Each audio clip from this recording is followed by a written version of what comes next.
जय राधा माधव कुंज बिहारी।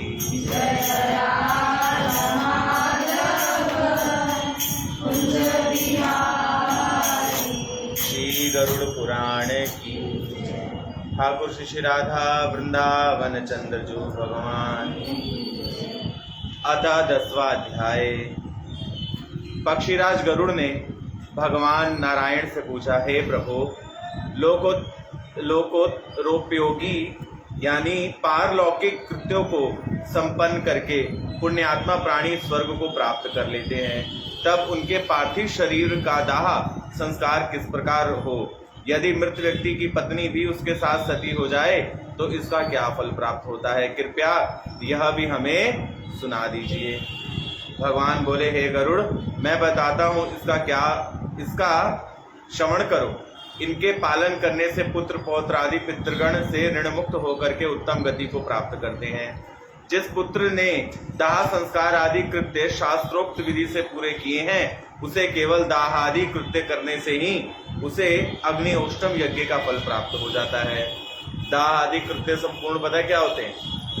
जो बड़ा बेटा जिस दिन आग देने जाता है उस दिन वो पहले दिन मुंडन कराएगा और 10वीं को फिर मुंडन कराता है।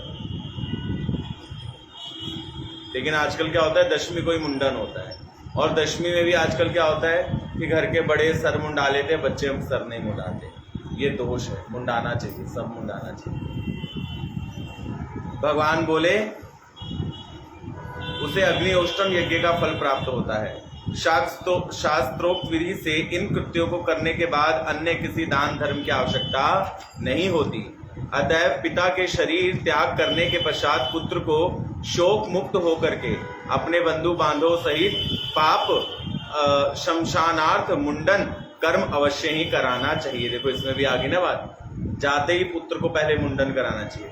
और अपने माँ बाप का कोई इकलौता पुत्र हो तो उसको तो और विधि से करना चाहिए, संसार की ये झूठी माया प्रलोभनों को छोड़ करके।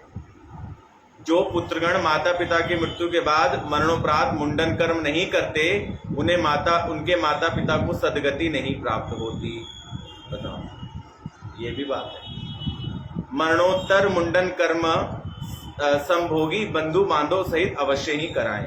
शमशान के समीप या नदी के तीर पर अथवा संस्कार स्थल के पास शीश मुंडन करा करके बंधु बांधव सहित स्नान कर शुद्ध धुले हुए वस्त्र या नवीन वस्त्र धारण करना चाहिए। मुंडन में नख तथा कुश केश लेड़ देना चाहिए। लेड़ का मतलब होता है उतार देना चाहिए। नख का मतलब नाखून और शीश, क्योंकि 10 दिन तक, अब देखो 10 दिन तक हम बाल नहीं कटा सकते ना, नाखून देखो कितने बड़े हैं, नाखून भी नहीं कटा सकते 10 दिन तक, समझ रहे हैं आप? जब तक दशई नहीं हो जाती उसके बाद फिर अब ये छिपट हो जाएगा और नाखून वाखून सब उतर जाएगा। ऐसा तो बताऊंगा वो भी।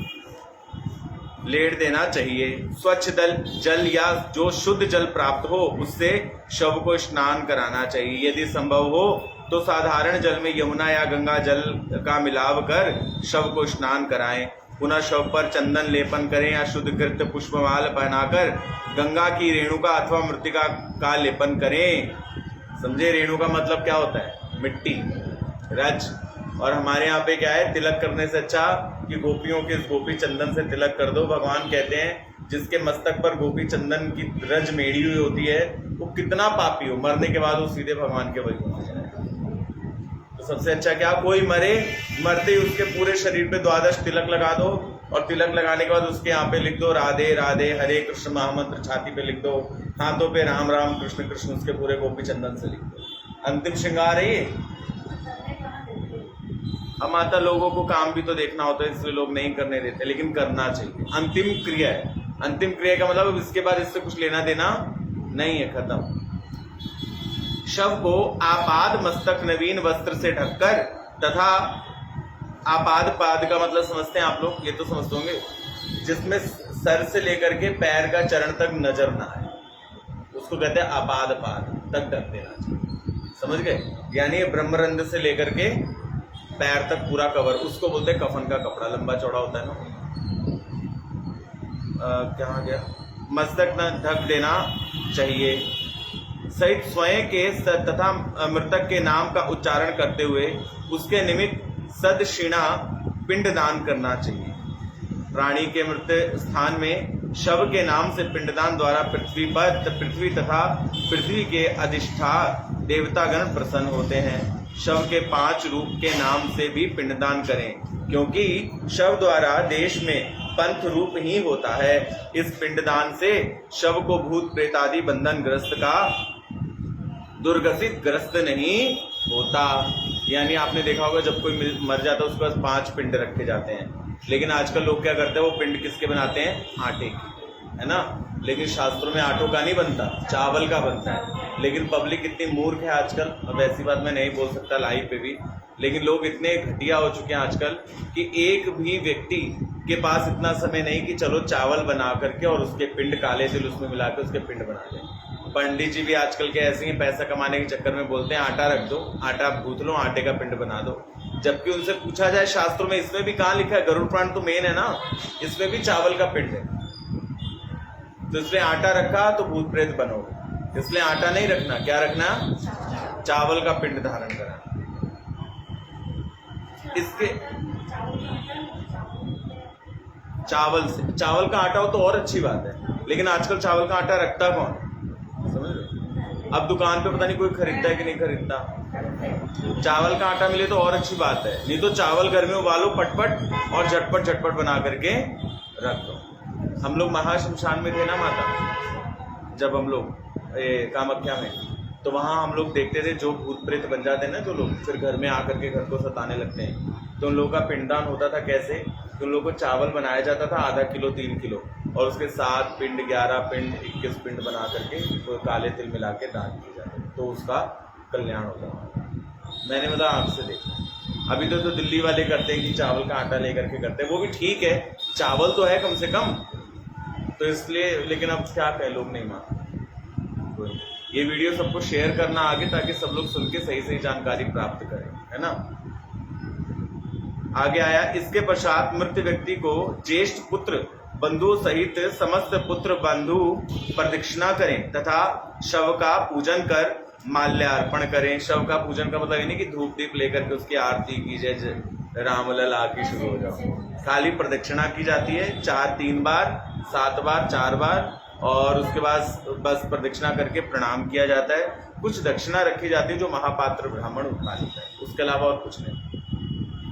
सर्वप्रथम मृतक व्यक्ति का ज्येष्ठ पुत्र का मतलब होता है बड़ा पुत्र, या एक ही बेटा हो तो वो पुत्र शव को कंधा दे, तब अन्य पुत्रगण एवं बंधु बांधव शव को कंधा दे। इस प्रकार जो पुत्रगण अपने पिता के शव को कंधों पर रखकर शमशान में ले जाते हैं, उन्हें पद पद पे अश्वमेध यज्ञ के तुल्य फल प्राप्त होता है।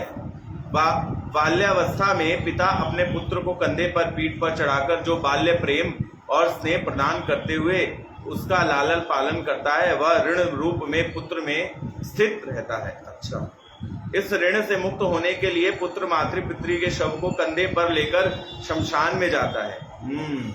आज समझ आएगी बात, क्यों लेके जाते, नहीं लेके जाता है। इस कृत्य से पुत्र पितृ ऋण मुक्त हो जाता है। अच्छा, तदंतर शमशान यात्रा के अर्ध मार्ग में भूमि शुद्ध करके भूत संज्ञा प्राप्त शव को स्नान करा करके विश्राम पिंड दान करें। इस विश्राम पिंड दान से मृतात्मा को मार्ग में भूत प्रेत पिशाच यक्ष राक्षस ब्रह्म राक्षस इत्यादि का कष्ट भय नहीं सताता। वह इस पिंडदान के पिंड भोग को प्राप्त करके संतुष्ट हो जाते हैं। इसलिए मेरी विनती है, अब की पिंड रखो तो किसका रखो, चावल का रखो। जिन मृत व्यक्तियों के निमित्त विश्राम पिंड का पिंडदान नहीं किया जाता, उन मृतात्माओं के प्रेत शरीर का ये आसुरी आत्माएं भक्षण करती हैं। अतएव मृतात्मा के निमित्त विश्राम पिंड का पिंडदान अवश्य ही करना चाहिए। सर्वप्रथम भांडू के शव को रखे जाने के स्थान को साफ करके गौ के गोबर से लीप करके कुशा से रेखांकित करें। फिर इसके मध्य के भाग में अनामिका अंगुष्ठ से ईशान दिशा में मिट्टी गिरा करके जल दिया जलाया जाए तथा वेद मंत्रों द्वारा अग्नि का आवाहन करके अग्नि की स्थापना करें। पुनः क्राव्याद संज्ञा अग्निदेव को पुष्प अक्षत इत्यादि से पूजित करके ओम लोमोभ्य संपुट मंत्र से आहुति दे करके हवन किया जाए। तदंतरम करबद्ध होकर के अग्निदेव से प्रार्थना करके निवेदन करे, एक अव्याद संज्ञक अग्निदेव, आप पंच महाभूत आत्मा शरीर के धारण कर्ता को तथा शव के निमित्त एवं पालन हो तो इन्हें सदगति एवं स्वर्ग प्राप्त कराओ। हम लोग जब हवन करते हैं तो किस अग्नि को बुलाते हैं? ओम बलवर्धने नामा अग्ने नमः। और जब किसी की मृत्यु हो जाती है तो किसको बुलाते हैं? ओम लोमोभ्य संज्ञक अग्नि देवाय नमः। समझ रहे हो? आजकल क्या होता है कि शमशान घाट में पंडित जी नहीं होते हैं, वो शमशान घाट जिसको दिया होता है सरकारी ठेके पे, वो चप्पल पहन करके और पता नहीं क्या क्या क्या क्या पटर पट मंत्र बोली जाता है, और तो वो ब्रह्म गायत्री का उच्चारण करा करके और पाप का भागीदार बना देता है हमें। सुना आपने? वो कहता है सभी भक्त जो आए हाथ जोड़ करके 5 बार की 3 बार गायत्री मंत्र बोलेंगे, हाथ जोड़ के सब भवर भवर भवर बोल जाते हैं, और किसी को कुछ पता है चप्पल जूता पहना रहता है सबने अपने पैरों में, और तो और वो मखाने खील जो लुटाए जाते हैं ताकि जहां जन्म ले वहां भरा पूरा हो, ये कभी भीख ना मांगे, इसलिए तो लुटाया जाता है सब, है ना।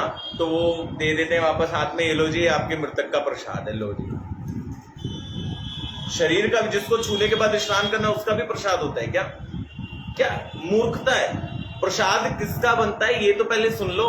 प्रसाद केवल संतों का और भगवान का या देवी देवताओं का बनता है, क्योंकि वो लोग अपनी दृष्टि द्वारा उसको पाते हैं, उसका पाप ग्रहण करते हैं, फिर वो अन्न प्रसाद हो जाता है, फिर भगवान को कोई भक्त उसको खा लेता है तो महाप्रसाद हो जाता है, तो हम उसको खाते हैं ताकि हमारा मन निर्मल हो।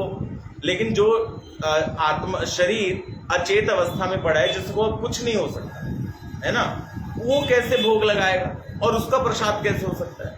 क्या मूर्खता वाली बात है। और हम भी हाथ बढ़ा के ले लेते, और मैंने तो देखा लोग वहीं खील बतासे उमर खाने लग जाते हैं। आपको पता है शमशान में खाना नहीं चाहिए, इसके ऊपर भी बात आएगी त्रयोदश अध्याय में जो कल सुनेंगे उसमें।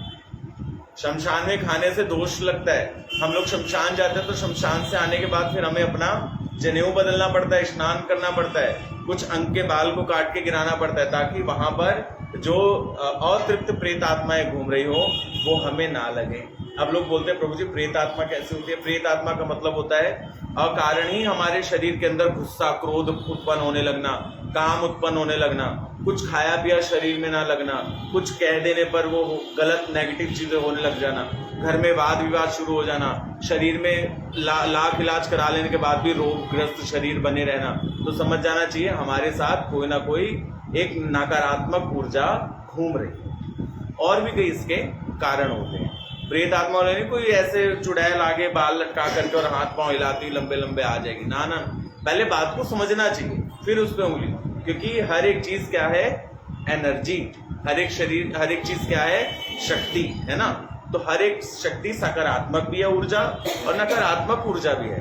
कौन सी ऊर्जा से आप किस स्थान पे कितने स्तर पे जुड़ सकते हैं वो निर्भर करता है। अब शमशान के अंदर तो सारी नेगेटिव ऊर्जा है, क्योंकि सब रोग आ रहे हैं वहां पे, है ना।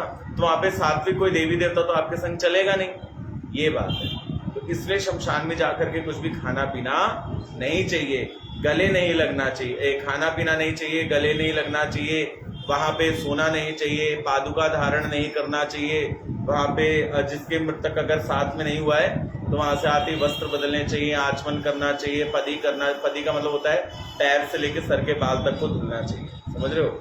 अगर वो त्रिकाल संध्या बंधन करता है तो जनेऊ बदले, अपने चरण धोए, हस्तों प्रक्षालन, मुखों प्रक्षालन करे, भूष शांति करे, अंगन्यास करे, कन्यास करे, तब जाकर के शुभ होता है वो,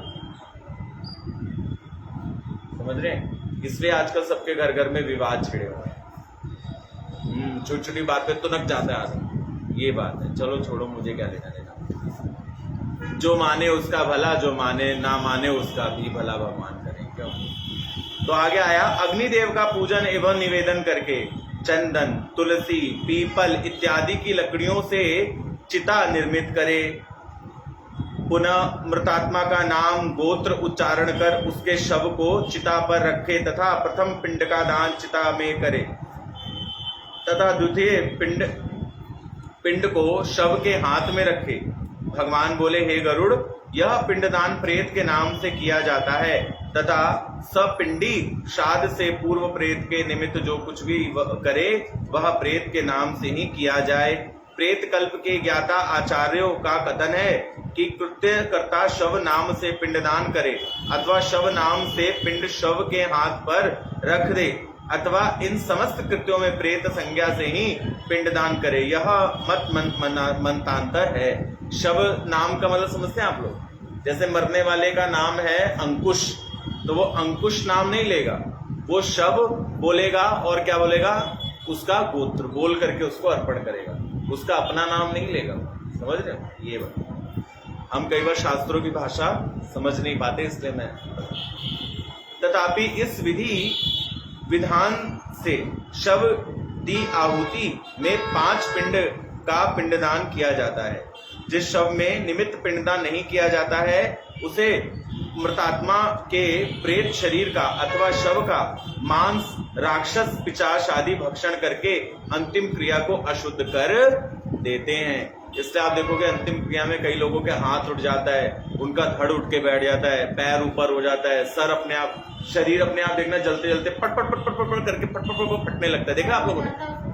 हाँ, कई बार ऐसा भी होता है, उठ के बैठ जाता है फिर सो जाता है, ऐसा भी। इससे पता चलता है कि उसके शरीर को राक्षस खा रहे हैं, या उसके पेट की अंतरियां तर तर तर तर तर तर तर करके बाहर गिरने लगती हैं, जलने फटने लगते हैं, ऐसे जैसे पटाखे फूटते हैं ना, ऐसे होने लगता है। उससे पता चलता है वह भूत प्रेत राक्षस क्या करते हैं, उसके शरीर को अशुद्ध कर देते हैं।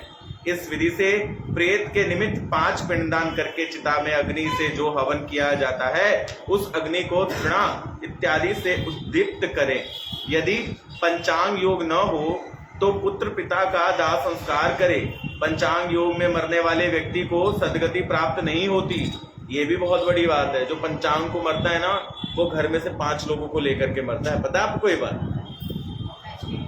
हाँ जी, हाँ, वो गली के भी 5 ले लेगा, कहीं के भी 5। जो पंचांग में गया, पंचांग योग में, अब समझो उसके साथ 5 बंदा मरेगा, चाहे उसके परिवार में चाहे उसके मोहल्ले में। तो सुनो आगे। अब पंचांग योग का क्या है? पंचांग योग में मरने वाले व्यक्ति की सदगति नहीं होती, अतः पंचांग योग में मरने वाले के लिए पंचक योग में उसका दाह संस्कार न करे। यदि कोई इस नियम की अवहेलना करता है तो फिर उस प्राणी के परिवार में इस दोषवश किसी अन्य प्राणी की भी मृत्यु हो जाती है। देखो आगे ना बात इसमें भी। इसलिए हमें तिथियों का ध्यान रखना चाहिए। अगर पंचांग लगाए तो हमें उस अवस्था में उस मृतक शरीर का दाह संस्कार नहीं करना चाहिए। इस क्रम में अर्धनिष्ठा नक्षत्र से लेकर रेवती नक्षत्र तक 5 नक्षत्रों की अवधि दाह संस्कार के लिए निषिद्ध मानी गई है। यह अशुभ फलदायी है। 5 योग में मरने वाले प्राणी के घर में हानि, कष्ट, अपमृत्यु, अपमृत्यु होता है जैसे बच्चे भी मर जाते हैं, जिससे होता है ना कई बार हादसा हो जाता है, बच्चा मर जाता है, उसको कहते हैं अपमृत्यु। अपमृत्यु तथा अन्य दुखों की संभावना बनी रहती है। उसके संभोगियों को भी इस प्रकार के कष्ट और हानि की शंका रहती है। अतएव पंचंग योग में मृतक प्राप्त मृतात्मा के निमित्त दान करके विधि विधान सहित पंचक दोष के निवारणार्थ कृत्य करे। अब मैं दाह संस्कार के विधि विधान का क्रम स्पष्ट करता हूँ। भगवान बोले, हे गरुड़, सर्वप्रथम मृतक शरीर के समीप कुशा से बनाकर 4 पुतले रखे जाएं। फिर इन्हें नक्षत्र संज्ञा मंत्र से अभिमंत्रित करके स्वर्ण दान दें तथा नक्षत्र नाम से ओम प्रेताजयता संपुट मंत्र द्वारा आहुति देकर हवन करे। फिर नक्षत्र नाम से यही कृत्य करे। इसे संपुट कहा गया है, संपुट कहा जाता है। यह समस्त कृत्य करके उन कुशा के 4 पुतलों सहित मृतक का दाह संस्कार किया जाए। कृत्य पुत्र सपिंडी श्राद्ध के दिन शास्त्रोक्त विधि से पंचक शांति करे। पुनः 5 नक्षत्र के पंचक दोष निवारणार्थ क्रमशः क्या क्या 5 चीज दान करनी है? देखो, तिल, पान, स्वर्ण, चांदी और रत्न तथा कृत्य से परिपूर्ण कांस्य पात्र को दान कर दे। अतएव शास्त्रोक्त विधि से 5 नक्षत्र के पंचक योग का निवारणार्थ करके जो दाह संस्कार किया जाता है वह दोष मुक्त तथा विघ्न रहित होता है तथा इसके द्वारा मृतक आत्मा को अभिष्ट सदगति प्राप्त होती है। अगर किसी को सोना चांदी भी नहीं मिलता, देखो वैसे तो कंठी पहनी है तो आप मुक्त हो, लेकिन क्या होता है मरने के बाद मुंह में सोना भी डाला जाता है, होता है ना, और वो सब होता है। लेकिन अगर कभी हो कि हमारे पास सोना नहीं है, तुलसी नहीं है, हम बहुत फंस गए, तो क्या करें, काले तिल ले लो 100 ग्राम, आधा किलो, 1 किलो। काले तिल, श्वेत तिल और कृष्ण तिल, ये 3 प्रकार के तिल का कल वर्णन आया था ना। ये 3 प्रकार के तिल ले लो और प्रेत आत्मा के शरीर के ऊपर 3 प्रकार के तिल बिछा दो। और भगवान ने क्या कहा था कल, याद है, नवम स्कंद में, नवम अध्याय में, कि हे गरुड़, जिसके ऊपर ये 3 प्रकार के तिल होते हैं वो जीव सीधा मेरे वैकुंठ को आता है, उसमें कोई संशय नहीं, कितना भी पाप। तो इसलिए जब कोई मर जाए तो 3 प्रकार के तिल का तो अवश्य ध्यान रखना चाहिए। कौन कौन सा? 3 प्रकार के तिल होते हैं, काले तिल, सफेद तिल और लाल वाले जो आते हैं ना, हल्के लाल कलर के, जैसे माता ने साड़ी पहनी है ऐसे, हाँ हल्के, ये 3 प्रकार के तिल अवश्य ही रख देने चाहिए। एक घटना है, मैं कैसे बताऊं, अभी ये भी पढ़ना है, चलो शॉर्टकट बताता हूँ। एक अपने महाराज हैं, उन्होंने बताया था कि वो महाराज सिद्ध अवस्था को प्राप्त कर गए थे, उन्होंने गलती से कुत्ता मार दिया था, तो उन्होंने उस कुत्ते का भी दाह संस्कार किया 3 प्रकार। अब तो कुत्ते पे तो तुलसी रख नहीं सकते, है ना, क्योंकि वो शरीर से छूत है, मनुष्य के लिए तुलसी है। तो उन्होंने क्या किया, उस कुत्ते के ऊपर 3 प्रकार के तिल रख करके जैसे उसको जलाया तो कुत्ता विष्णु रूप धारण करके वैकुंठ चला गया। सच्ची घटना है ये। और बाद में उन्होंने उस नगर के जितने कुत्ते थे ना, ये घटना है श्रीधाम मायापुर की, उस नगर के जितने कुत्ते थे ना, उन पूरे नगर के कुत्तों को उसके भोजन के लिए बुलाया, क्योंकि सब बंधु बांधव को बुलाया जाता ना, और नगर के पूरे कुत्ते आए उसकी तेरही खाने के लिए, और वो पूरे लाइन से बैठे, और लाइन से बैठने के बाद उन्होंने वहां पत्तल लगा दी, और जब तक भगवान की जय ध्वनि नहीं हुई ना, महाप्रसादे गोविंदे नमो ब्राह्मण वैष्णवे, जब तक पूरी जय ध्वनि नहीं हुई तब तक एक भी कुत्ते ने पत्तल पे मुंह नहीं लगाया। और पूरे जब जय ध्वनि हो गई, हरि बोल हो गया, कुत्तों ने खाना खाया और मांगा, चावल दो, दही दो, सब्जी दो, फुलौड़ा दो, फुल्की दो, है ना, रसम दो, खा के और फिर सारे के सारे कुत्ते चले गए। और हरे कृष्ण महामंत्र पर कीर्तन भी किया कुत्तों ने, हरि वाऊ वाऊ वाऊ करके। ऐसे ऐसे महापुरुष हुए हमारे यहाँ पे। तो सोचो, जब वो कुत्ता विष्णु रूप बन के जा सकते हैं इस कलयुग में, तो हम नहीं जा सकते।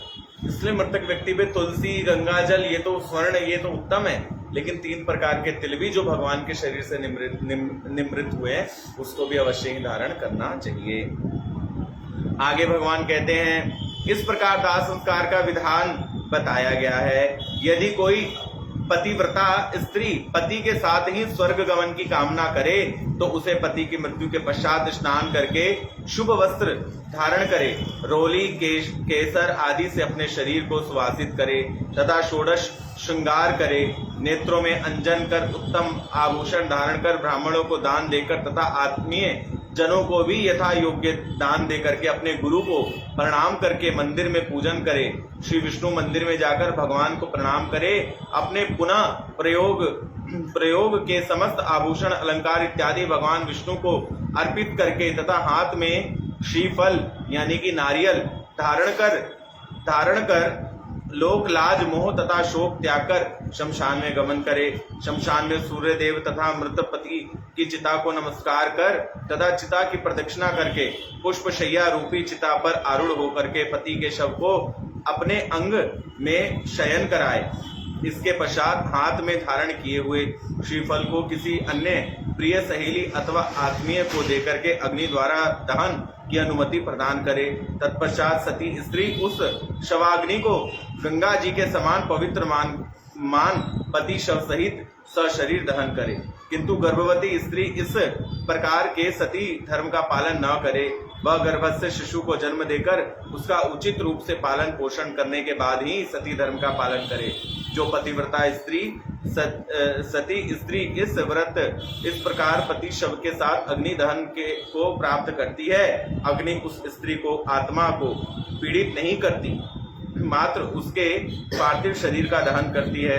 जिस प्रकार स्वर्ग आदि धातुएं अग्नि दहन में तपकर अपने समस्त कल्मश को त्याग कर देती है, उसी प्रकार पतिव्रता सती नारी अमृतमय अग्नि में समस्त पापों को दहन करके विसर्जन कर देती है। जिस प्रकार शपथ लेकर के धर्मात्मा प्राणी असत्य नहीं बोलते, उसी प्रकार धर्मात्मा प्राणी हाथ में तप्त अंगारा लेकर के भी अग्नि दहन तथा अग्नि पीड़ा से मुक्त बने रहते हैं। इस प्रकार सती नारियां भी अग्नि दहन की पीड़ा का रंच मात्र भी अनुभव नहीं करती हैं। वह अग्नि में अपने पार्थिव शरीर को भस्म करके पति सहित एक आत्मा को प्राप्त कर सतीत्व से मुक्त हो जाती हैं तथा उसे पुनः स्त्री योनि में नहीं आना पड़ता है। अपने पति के साथ जब तक स्त्री आत्मा दहन को प्राप्त नहीं करती, तब तक उसे बारंबार जन्म जन्मांतरों तक स्त्री योनि में ही जन्म लेना पड़ता है। आजकल तो कौन ही स्त्री पतिव्रता धर्म तो छोड़ो, वो अपने पति को ही ढंग से प्यार कर ले तो वही बहुत बड़ी बात है। अब इस बारे में क्या बोलो। अतः एक हमारी थी हमारे कुल में, जानते हो कौन?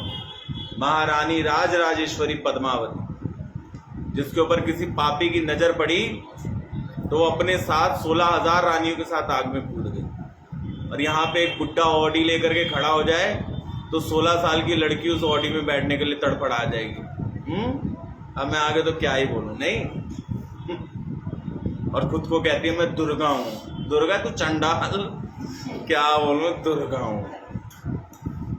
दुर्गा का द भी है आज की लड़कियों में, छोड़ो। ऐसा है पतिव्रता स्त्री का धर्म है कि वह मनसा वाचा कर्मणा पतिव्रत धर्म का पालन करते हुए पति की मृत्यु के पश्चात पति शरीर के साथ ही सती हो जाए। पति की मृत्यु के पश्चात सती भाव से अग्नि प्रवेश करने वाली स्त्री स्वर्ग में अरुंधति देवी के समान पूजनीय होती है। ऐसी पतिपरायण स्त्री सती स्त्री 14 इंद्रों की राजयायु पर्यंत अप्सराओं से पूजित होकर के पति सहित समस्त स्वर्ग सुखों को प्राप्त करती है। पति शव के साथ सती होने वाली नारी अपने मृत कुल, प्रतिकुल तथा पितृकुल अर्थात तीनों कुल का उद्धार कर देती है। ऐसी पतिव्रता स्त्री मानव शरीर के 3.5 कोटि रोगों की आयु पर्यंत तक पति सहित स्वर्ग सुख को प्राप्त करती है। ऐसी पतिव्रता स्त्रियां सूर्य के तुल्य प्रकाशित विमान पर आरूढ़ होकर के पति के साथ आमोद प्रमोद को प्राप्त करती है तथा सूर्य चंद्र की स्थिति पर्यंत तक सती लोक में निवास करती है।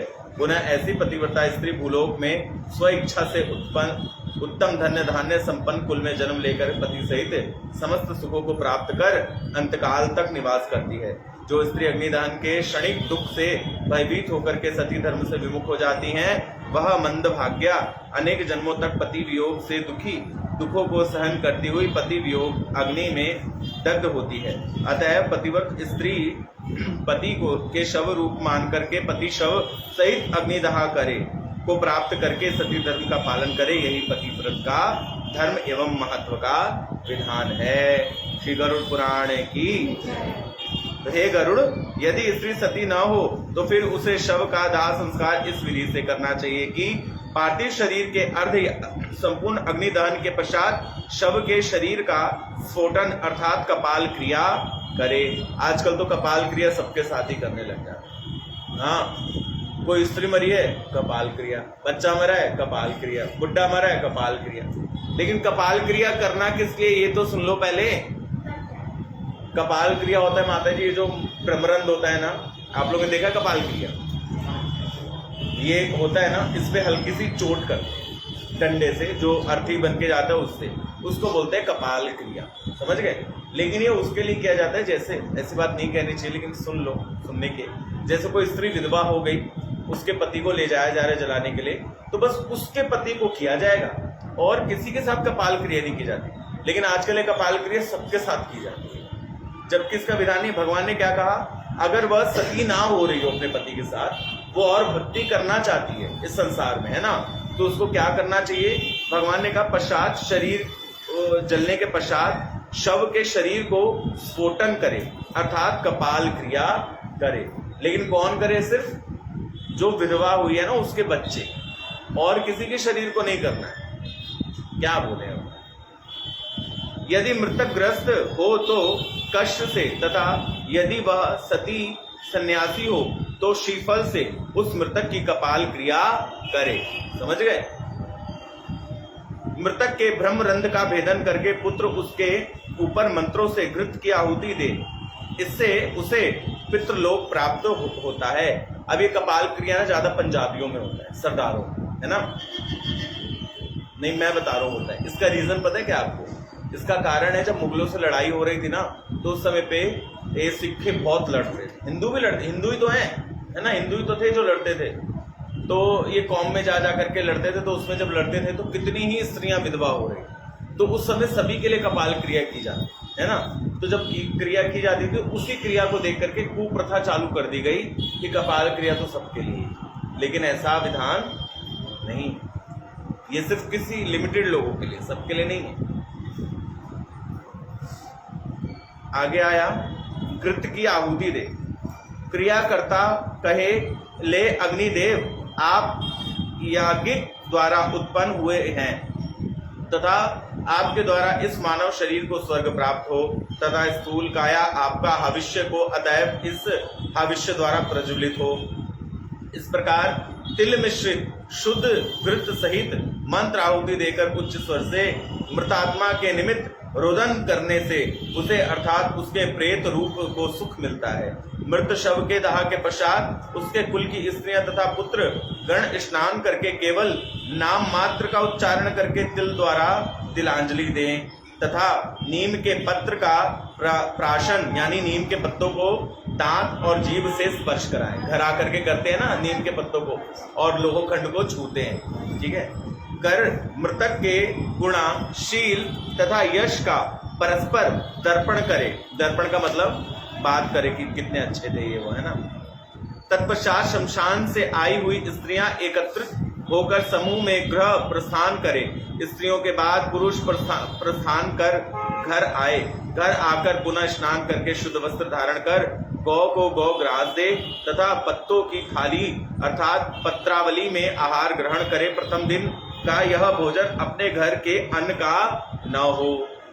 अपने घर में नहीं खाना है। आजकल तो यहाँ पे कोई मरता तो दाल मखनी और टीटे के ढाबे की परौंठियां आ जाती हैं। नहीं, हंस क्यों गए आप? हाँ, ऐसे ही दाल मखनी। क्या हुआ है?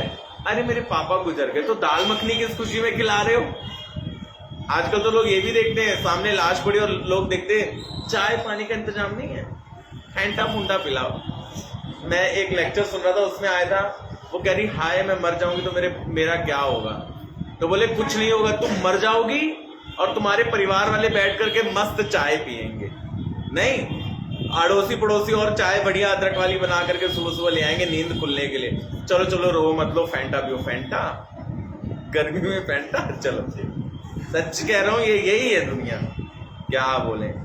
जिन स्थान पर मृत प्राणी का मृत्यु समय तक शरीरवास था, उस भूमि स्थल को गाय के गोबर से लीपकर 12 दिन तक अहर्निश दिवस रात्रि घृत का दीपक दक्षिण मुख करके प्रज्वलित रखें। ये हमारे में होता है, 12 दिन तक दिया नॉन स्टॉप अखंड जलता रहता है। यहाँ दिल्ली वाले नहीं करते, पापी लोग 12 दिन तक दिया जलता रहता है।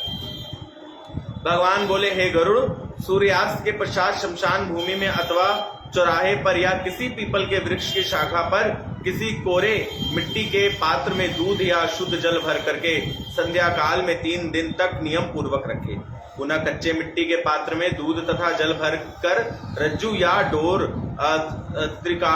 त्रिकाष्ठादि निर्मित करके तथा इसमें हाथ रखकर निवेदन करे, हे प्रेतात्मा, आप शमशान में शवाग्नि द्वारा दग्ध होकर बंधु बांधव द्वारा व्यक्त होकर एकाकी हैं। अतएव आप इस दुग्ध का पान करके एवं इस जल को पिएं। दाह संस्कार के द्वितीय या तृतीय दिवस को शमशान में मृत प्राणी के शरीर की अस्थियों का संचय करें तथा चतुर्थ दिवस को सनिक एवं निर्निक क्रियाएं करें। शमशान भूमि में जाकर के स्नान करके शुद्धता प्राप्त कर ऊन का वेष्टन कर हाथ में पवित्री धारण करे।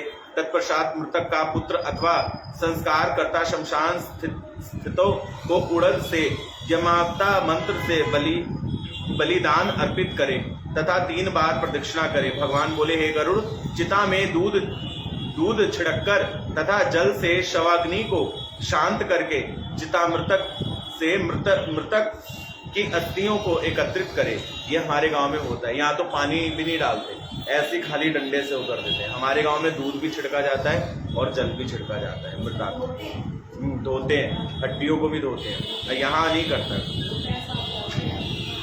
यहाँ करते हैं, मैंने यहाँ किसी को नहीं देखा, आप कह रहे हो तुम देखा होगा। अच्छा हरि बोल। तत्पश्चात शवास्थियों को पलाश पत्र में दूध तथा जल से प्रक्षालित कर तथा मृतक पात्र में शवरोक्त विधि से स्थापित कर मृतक को शास्त्रोक्त विधि विधान से श्रद्धा संस्कार करे। उस स्थान पर त्रिकोण मंडप निर्मित कर उसको गाय के गोबर से लीपकर दक्षिण मुख होकर के उस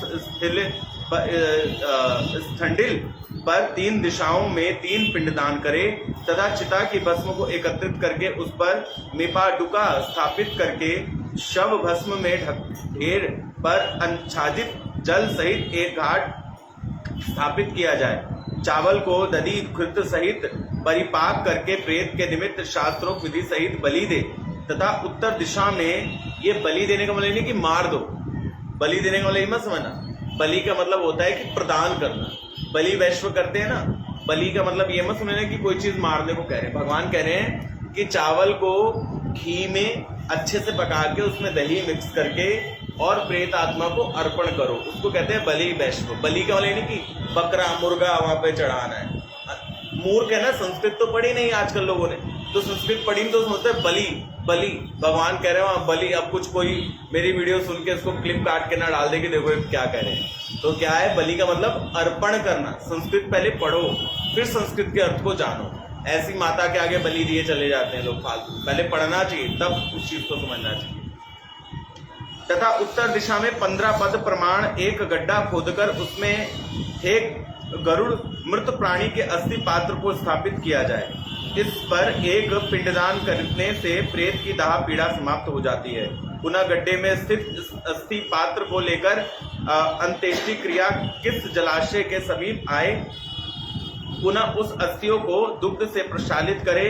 तत्पश्चात जल से प्रक्षालित करके उन अस्थियों को पहले चंदन से चर्चित करे, पुनः कुमकुम से भी विशेष रूप से चर्चित करे।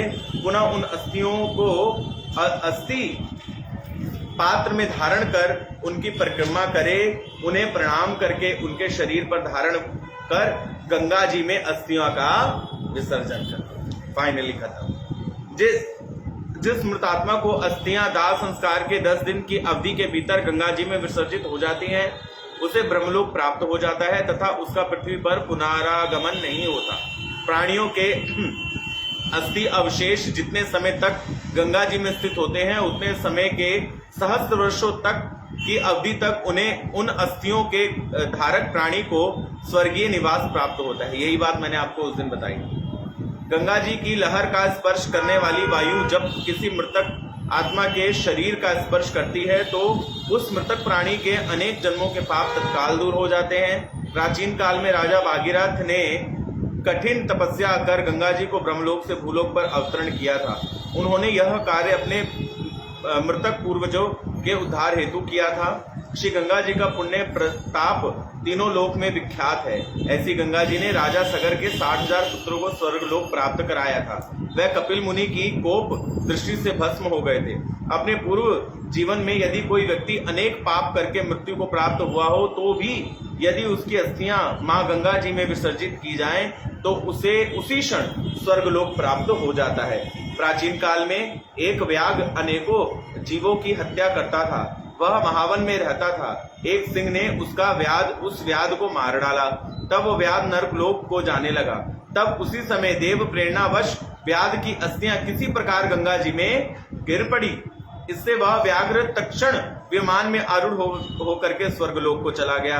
अतएव योग्य पुत्रों का कर्तव्य है कि वह अपने पिता की अस्थियों का गंगा जी में अवश्य ही विसर्जन करें तथा दशगात्र की क्रिया को संपन्न करे। दशगात्र की क्रिया का मतलब होता है 10 दिन तक जो विधि 10वीं होती है ना, उसको पूर्ण करे। यदि किसी प्राणी की विदेश या वन में अथवा चोर आदि के कारण मृत्यु हो गई हो तथा उसका पार्थिव शरीर प्राप्त न हो सका हो तो इस स्थिति में क्या करना चाहिए, ये इस समय का जो समाधान मैं बताता हूँ उसे ध्यान पूर्वक सुन लो।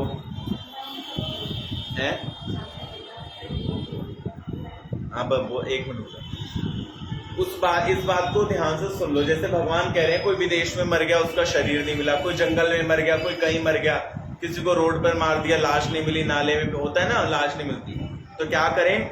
तो भगवान बोलते हैं एक पुतला दर्भ का निर्मित करके उसमें काष्ठ आदि से विधिवत दाह क्रिया करके उसकी भस्म को गंगा जी में विसर्जित करना चाहिए। यानी कुशा का एक पुतला बना लो, उसी को समझ लो ये मेरा बंधु बांधव इत्यादि है, और पूरी क्रिया उसी के साथ कर डालो। तो उस पुतले के दशगात्र आदि कर्म उसी दिन करें।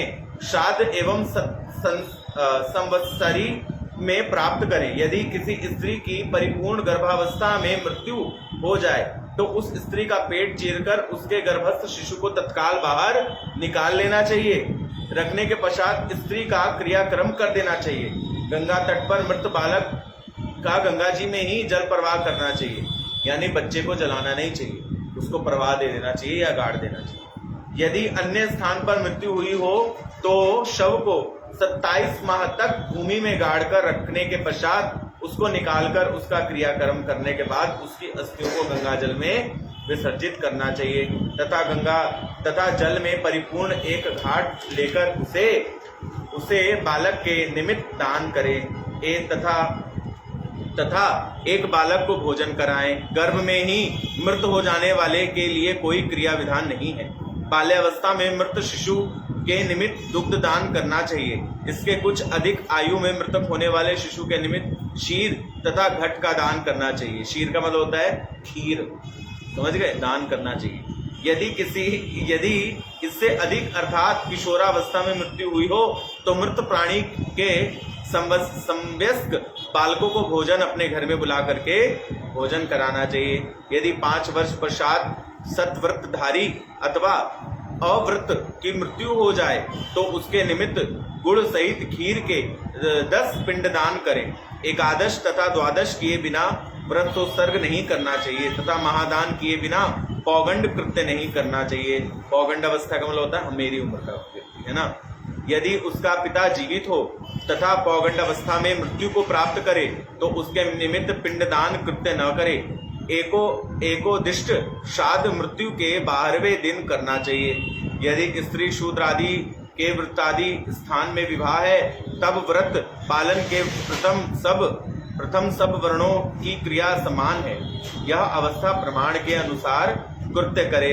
अल्पायु में क्रिया चेष्टा तथा विशेष रुचि भाव अल्प मात्रा में होता है, अतएव क्रिया भी संक्षिप्त होती है। यदि किशोरावस्था में 15 वर्ष तक की आयु में मृतक हो जाए तो शय्यादान, व्रतोत्सर्ग, पददान तथा गौदान इत्यादि समस्त कृत्य करना चाहिए। पुत्र आदि सन्यासियों का दाह कर्म, उत्तर क्रिया तथा दशगात्र कृत्य कुछ भी न करे। जैसे कोई सन्यासी, साधु सन्यासी, ब्रह्मचारी हो गए तो उसका कुछ भी करने की जरूरत नहीं, उसके पूरे ठेकेदार भगवान होते हैं। जिस प्रकार कोई वैष्णव बन गया तो वैष्णव बनने के बाद उसके पूरे ठेकेदार कौन होते हैं? भगवान। तो इसलिए भगवान कहते हैं मैं तुम्हारा ठेकेदार हूं, तुम खाली वृंदावन आ जाना, वृंदावन में अपने बच्चों को बोल देना वो हमारा दाह संस्कार कर दे। तो वहां दाह संस्कार होने के बाद कोई उसका 10 गात्र भी ना करे, कोई भंडारा भोज भंडारा भी ना करे, कोई दान पुण्य भी ना करे, तो भी वो विमान में बैठ के भगवान के दिव्य गोलोक को चला जाता है। इसका कारण क्या? इसका कारण ये क्योंकि जब उसका शरीर जल करके राख हो जाता है तो वहां पे भजनानंदी संत उसी की राख पर अपने चरण पधराते हैं। कभी श्री कृष्ण महाराज करते करते उस भाव राज्य में अगर प्रवेश कर गए तो उसकी राख के ऊपर ही श्री कृष्ण चलते हुए चले जाते हैं, तो उस जीव को भगवान का नित्य वैकुंठ प्राप्त हो जाता है। इसलिए प्रत्येक जीव को क्या बोलना चाहिए कि हम मरे तो हमें सीधे वृंदावन ले जाओ, शाहपुरा मत ले जाना, समझ गए? वृंदावन ले जाओ भाई, सीधे वृंदावन, बात ही खत्म, कुछ करने की जरूरत ही नहीं। और साधु संत क्यों नहीं करते? क्योंकि साधु संत का शरीर चलता फिरता वृंदावन होता है। वो जहां जाते हैं भगवान की बात करते हैं, वो जहां बैठते हैं ठाकुर जी की बात करते हैं, इसलिए उनके शरीर के लिए कुछ भी करना की आवश्यकता नहीं। मनुष्य दंड ग्रहण करने मात्र से ही नारायण स्वरूप हो जाता है, देखो इसमें बात आ गई। तथा त्रिदंड धारण करने से मृत्यु के बाद प्रेत योनि को प्राप्त नहीं होता। तत्वज्ञानी प्राणी स्वरूप ज्ञान तथा अनुभूति बल से सदैव जीवन मुक्त हो जाता है, उन्हें पिंडदान की कामना नहीं होती। अतएव साधु सन्यासी के निमित्त पिंडदान कृत्य कभी भी नहीं करना चाहिए। तथापि यदि पुत्र का विशेष प्रेम एवं पितृ भक्ति प्रबल हो तो वह गंगा श्राद्ध तथा तीर्थ श्राद्ध कर सकता है। हे गरुड़, बहुदक, कुति चक्र, परमहंस तथा हंस इत्यादि इन समस्त सन्यासियों की मृत्यु होने पर इनका शव भूमि में गाड़ देना चाहिए, अग्निदान नहीं करना चाहिए। यदि गंगा जी या अन्य नदी समीप हो तो सन्यासी को जल में प्रवाह दे देना चाहिए। ये है। अतः एकादश अध्याय। गरुड़ जी ने कहा, प्रश्न किया, हे भगवान के शव, मात्र कर्म का विधि विधान तथा इसके पुण्य का फल है तथा यदि मृतक का पुत्र न हो तो फिर क्रिया कर्म कौन करे? यह सब मुझे सविस्तार स्पष्ट कीजिए। ये एक बहुत जटिल टॉपिक है, नहीं कि भाई मेरा पुत्र नहीं है, अब हमारे तो कोई बाल ना बच्चा नींद लगे, अच्छा हमारे तो कुछ नहीं आगे पीछे, तो भाई हमारा कौन दाह संस्कार करे? हमारे ठेकेदार ठाकुर जी। तो भगवान ने कहा, हे गरुड़, 10 मात्र विधि मैं बताता हूं, इसका पालन कर। अतएव पुत्र शोक का त्याग कर, सात्विक धैर्य धारण करके पिता के निमित्त रुदन क्रंदन न करे। ये भी एक बड़ी बात है भाई, ये बात भी आप लोग ध्यान से सुनिए। जब कोई मर जाए, कुछ लोग बोलते हैं बोले एकदम ऐसे करते करते एकदम और एकदम हो गया। और आपको पता है क्या होता है जब कोई ऐसा कर दे तो उसके बाद क्या होता है? उसके बाद जितना आपने रोया है, बहाया है, जितना थूका है, वो सब एक कटोरे में भर के उस प्रेत आत्मा को देते हैं, ले पी, तेरे घर वालों ने यही छोड़ा है तेरे लिए। वो जब कहता है ना मुझे प्यास लगी है, तो उसको देते हैं, वही आपको यमदूत देते हैं, ले इसको पी। इसलिए भैया कोई मर जाए तो रोना नहीं, खूब हरि नाम संकीर्तन करना, है ना। हरे कृष्ण महामंत्र का खूब, अभी देखो इसमें बात आएगी, मैं झूठ नहीं बोल रहा हूँ, सच में भगवान बोलेंगे इसमें। सुनो, भगवान कह रहे हैं कि कोई मर जाए, स्वजन के शोक में रुदन करते हैं। देखो, सात्विक धैर्य को धारण करके पिता के निमित्त रुदन क्रंदन, रुदन का मतलब हो गया रोना, और क्रंदन का मतलब पता है क्या होता है? नहीं, क्रंदन का मतलब होता है ऐसे करते थे वो तो करते हुए भी शर्म आ रही है, उसको बोलते हैं क्रंदन, समझ गए? चिल्ला चिल्ला के लोग करते ना, छी कितना गंदा लगता है, तो उसको बोलते हैं क्रंदन, है ना। हाँ, छाती भी पीटते लोग। तो भगवान बोल रहे हैं क्रंदन न करके पिंडदान आदि कृत्य को करे। जो व्यक्ति मृतक स्वजन के शोक में रुदन करते हैं, उनके अश्रु तथा रोदन से निकला हुआ मल यानी नाक और बलगम, ये प्रेत को अवश्य होकर भोगते हैं। अतएव रुदन शोक त्याग देना चाहिए। यानी प्रेत को जबरदस्ती खिलाए और पिलाए जाते हैं। अरे राम राम भैया, कोई रोना होना मत किसी के जाने पे, पहले ही वार्निंग दे रहा हूं। तो मृत प्राणी 10 सहस्त्र वर्षों तक रुदन शोक करने पर भी कभी दृष्टि गोचर नहीं होता। अच्छा देखो भाई, 10 सहस्त्र वर्षों तक रुदन शोक अगर कर लिया तो भी उसको वही मिलेगा। मत करना कभी भी अपनों के लिए। तो जन्म लेने वाले की मृत्यु होती है तथा मृत्यु होने वाले का अनिवार्य जन्म होता है। अतः विधान ज्ञानियों को मृतक के निमित्त शोक नहीं करना चाहिए। ऐसा कोई साधन नहीं है जो देवगणों द्वारा प्राणियों द्वारा किया गया हो तथा जिससे मृतक व्यक्ति प्राप्त कर सके।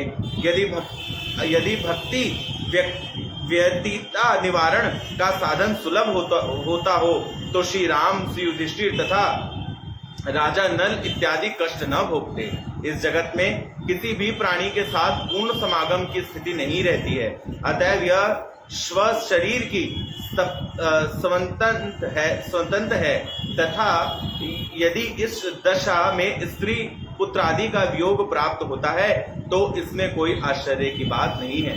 इस संसार में प्राणियों का संगम इस प्रकार है जैसे कोई पथिक किसी वृक्ष की छाया में कुछ समय तक विश्राम करके आगे बढ़ जाता है तथा जिस प्रकार प्रातः काल का पकाया भोजन सायंकाल में नष्ट हो जाता है, तब अनिर्मित तथा पुष्टता प्राप्त यह नश्वर शरीर सदैव कैसे रह सकता है? यह हमेशा नहीं रहेगा।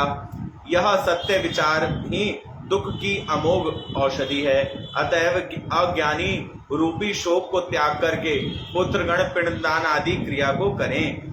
मृतक को पुत्र हो, स्त्री हो तथा स्त्री के अभाव में छोटे भाई हो तथा इसके भी अभाव में यदि ब्राह्मण उपलब्ध हो या उसका शिष्य अथवा सपिंडी सगोत्र इत्यादि उसका क्रियाकर्म करे, तो हे गरुड़, ये जिनके पुत्र नहीं हैं उनके पिंडदान कृत्य उनके ज्येष्ठ भ्राता करें अथवा अनुज के पुत्र अथवा पौत्र करें। यदि भातृ समूह में एक भी भ्राता पुत्रवान है तो इससे समस्त शेष भ्रातृगण पुत्रवान माने जाते हैं।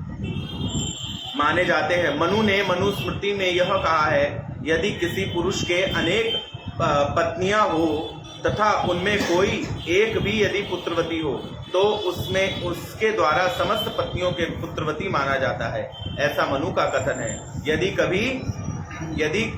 यदि सभी पुत्र सहित रहित हों तो मित्र पिंडदान करे तथा यदि कुल में कोई न हो तो पुरोहित या अपने गुरुदेव से पिंडदान करके पिंडदान को हो, क्रिया लुप्त न हो।